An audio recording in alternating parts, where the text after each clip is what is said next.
Salut, moi c'est Guillaume, ton hôte. Je suis gay et j'ai été très longtemps sexuellement bloqué. Ce podcast, c'est comme un guide. Chaque épisode t'aide à sortir du non-dit, à entendre tes désirs et donne des conseils pratiques pour ta vie sexuelle ou amoureuse. J'essaie de vivre de ce podcast, alors si tu aimes mon contenu, fais un don. Tape bit.ly/comment devenir dans ton navigateur. Tu auras aussi mon Instagram pour voir ma petite tête et les infos pour venir à une rencontre entre auditeurs dans ta ville.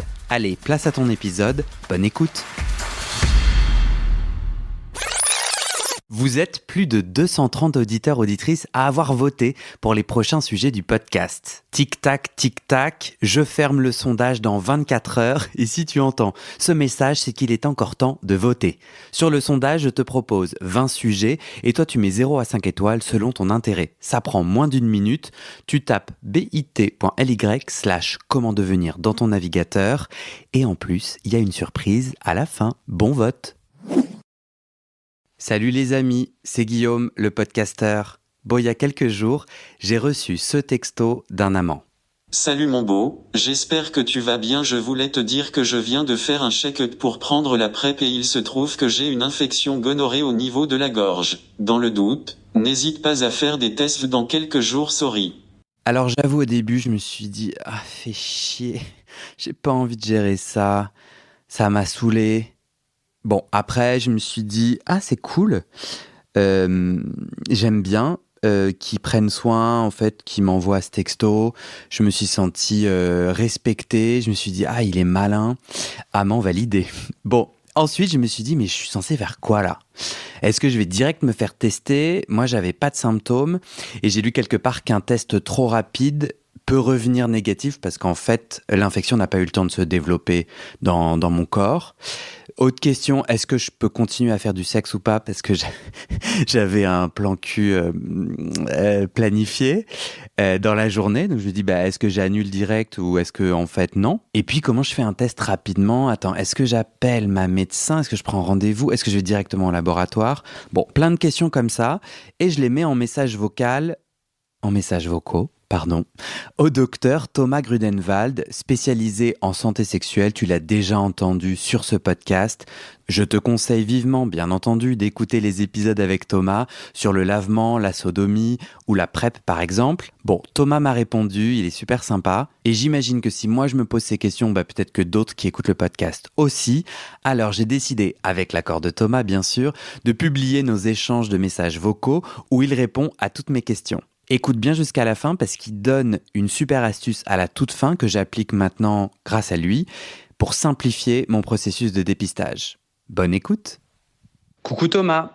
Bon, il y a 7 jours, j'ai eu du sexe avec un amant qui vient de m'envoyer un texto en me disant que dans son dernier check-up, il avait été positif à la gonorrhée dans la gorge. Et du coup, je voulais avoir ton conseil. Est-ce que je peux directement aller me faire tester ou est-ce qu'il faut que j'attende un peu pour que la gonorrhée se déclare chez moi si je l'ai attrapée ? Voilà, dis-moi, bisous. Salut Guillaume, écoute, j'ai bien vu ton message concernant ton contact avec une personne positive à la gonorrhée. C'était un contact qui a plus de 7 jours, donc tu peux te faire dépister pour la gonorrhée parce que l'incubation de la gonorrhée, c'est 7 jours, comme dans le document que je te transmets. Tu verras dans ce document qu'il y a le délai d'incubation maximum pour les IST. Et en règle générale, quand tu es en contact avec quelqu'un, il faut attendre ce délai d'incubation pour se faire tester et pour pouvoir être sûr que le test sera bien négatif, sera bien fiable et on pourra te donner une réponse qui te dira si tu as été ou pas contaminé. Donc il faut toujours attendre le délai d'incubation maximum. Pour la gonorrhée, c'est 7 jours. Pour chlamydia, c'est 15 jours. Pour VIH et syphilis, c'est jusqu'à 6 semaines. Donc tu peux faire les tests maintenant et tu sauras s'il y a une contamination ou pas. Parce que fort heureusement, c'est pas parce que tu as été en contact avec quelqu'un qui a une IST que tu vas automatiquement être contaminé toi-même.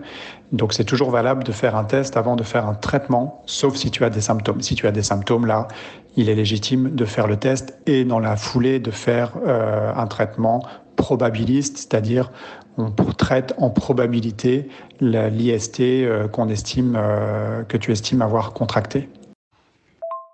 Coucou, merci, ouais, c'est super clair. Du coup, j'ai 2 autres questions pour toi. Pour faire un test, est-ce qu'on est d'accord que soit je vais dans un centre de santé Cégide, du coup c'est gratuit et anonyme dans mon coin. Bon, moi j'habite à Paris, donc il y en a, mais j'imagine qu'il y a des gens qui nous écoutent qui n'habitent pas à Paris et qui n'ont pas de Cégide. Bon, ça c'est pour les Français, hein, je sais pas les systèmes dans les autres pays. Soit mon autre possibilité, et toujours en France, c'est de demander une ordonnance à ma médecin traitante qui me suit pour la PrEP, par exemple, pour pouvoir faire un test. Est-ce que tu es d'accord ?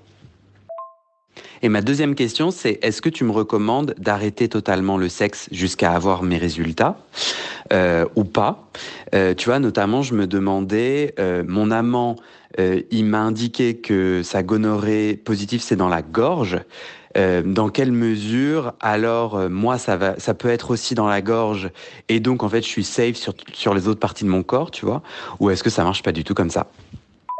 Salut!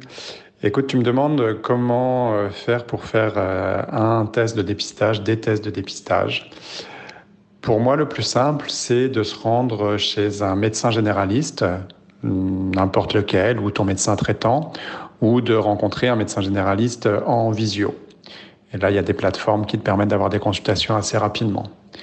Ce médecin généraliste pourra te fournir une ordonnance pour le dépistage des IST. Et avec cette ordonnance, tu peux aller sans rendez-vous dans n'importe quel laboratoire d'analyse biologique. Et il faut pas être à jeun. Et tu feras les tests dans ce laboratoire et tu auras les résultats en 24 à 48 heures. Au moins, tu auras une certitude assez rapidement. L'autre option, c'est d'aller dans un centre de santé sexuelle ou un Cégide. Là, c'est en règle générale avec ou sans rendez-vous, à voir selon les endroits. Et là aussi, tu peux obtenir une ordonnance, voire faire les tests directement sur place. Et dans certains Cégides, parfois même aussi avoir un traitement directement.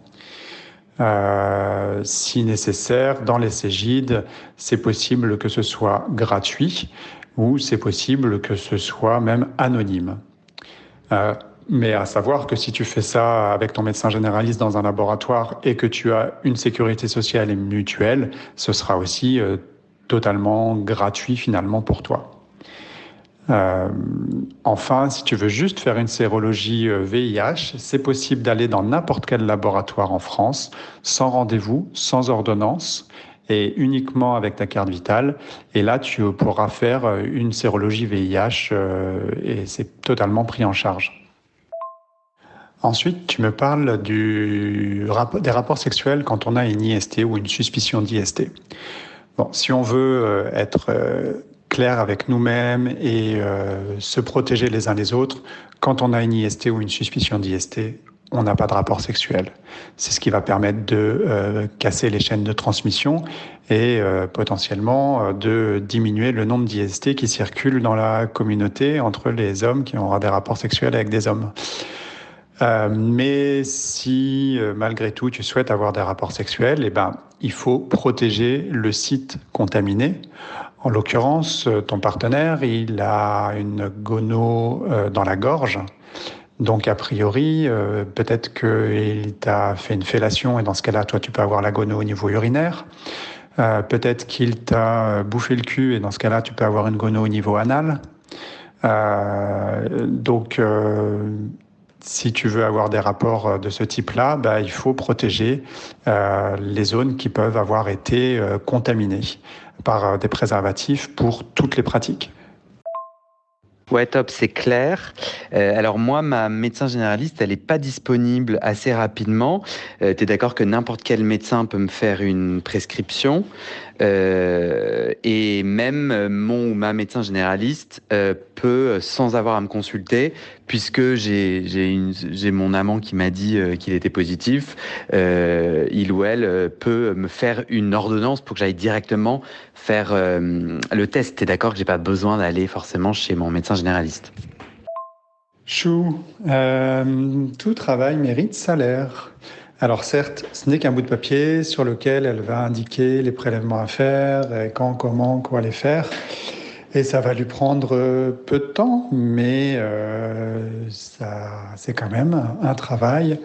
Et donc, oui, une consultation est nécessaire, une consultation en visio, une consultation en présentiel, mais une consultation quand même. Sinon, le plus simple, et c'est ce que je fais parfois pour certains patients, c'est que je prescris une ordonnance de dépistage à renouveler plusieurs fois. Et dans ce cas-là, il n'y a pas besoin de voir son médecin à chaque fois qu'on a un doute ou une suspicion de contact avec une IST potentielle. Ça se demande en consultation médicale à son médecin.